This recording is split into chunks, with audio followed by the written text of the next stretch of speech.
This is a modernized vinyl record player I've owned for about 6 weeks now. Apart from being just a vinyl record player, Victrola Portable Bluetooth Turntable also has a Bluetooth function that lets you play music from your mobile device with Bluetooth.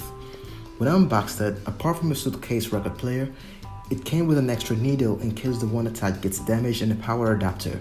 Of course, an instructions manual that's pretty handy if you've never operated a record player like this before.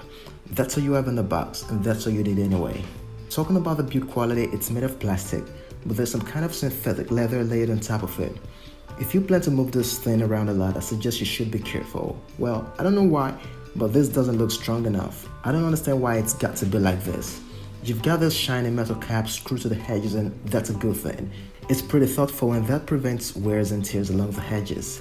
There's a clip here for the tone arm, and you really need to make sure it's locked down if you want to move this record player around, else you're going to have the tone arm moving around and that might damage the needle.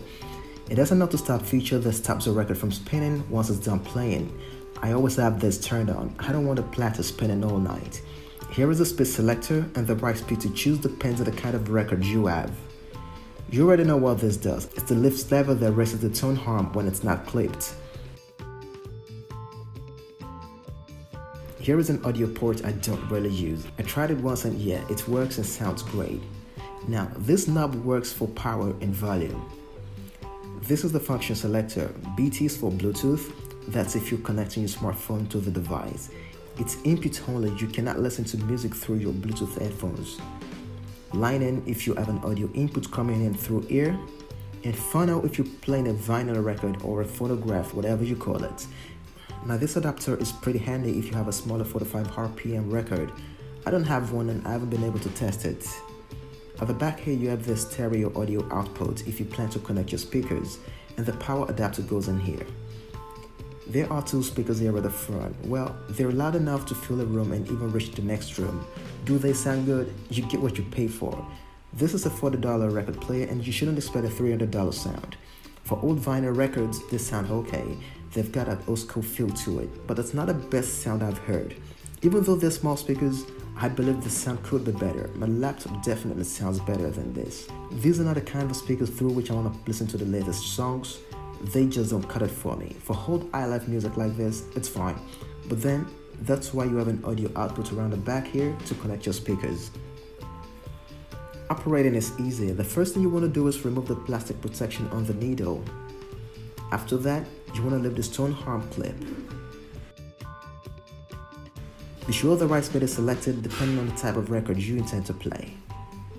Turn on the power, select phono using the function selector, pull up the lift lever, adjust the position of the tone arm to the edge of the vinyl record, then gently push down the lever to lower the tone arm.